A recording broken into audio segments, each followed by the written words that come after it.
Бүгін өте пайдалы долма тағамын дайындаймыз. Менімен бірге болыңыздар, видеоны толықтай қараңыздар. Ол үшін фаршымызға туралған пиязымызды, жақсылап жуылған күрішімізді салып, және тұз, бұрыш салып араластырамыз.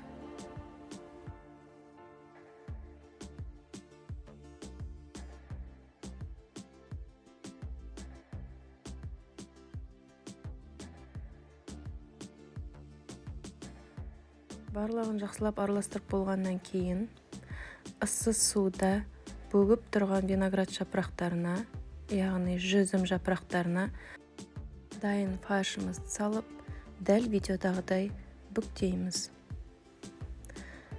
Түсінікті болу үшін тағы да бір рет көрсетемін.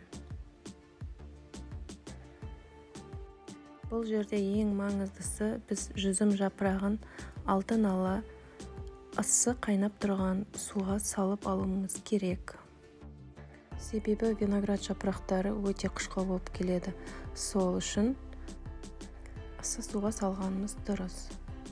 Мінекей дәл осылай бүктейміз. Барлығын осылай қайталап шығамыз. Барлығын дайындап болғаннан кейін қызып тұрған табамызға сұйық майымызды құйып, туралған сәбізімізді және картобымызды салып, жақсылап қуырамыз. Сіздерге пияз қосуға да болады, ал мен салмадым.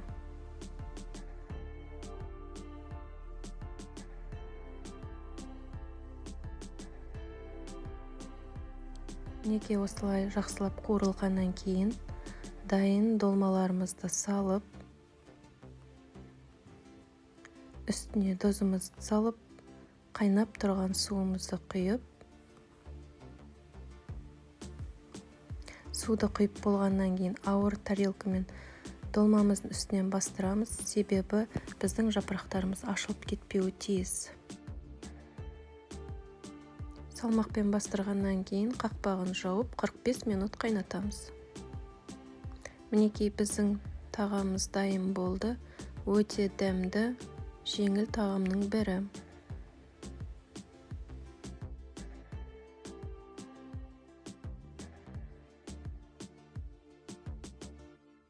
Ал сіздер міндетті түрде жасаңыздар және менімен бөлісіңіздер. Видеоны толықтай көріп болғаннан кейін лайк басып комментарий қалдыруды ұмытпаңыздар.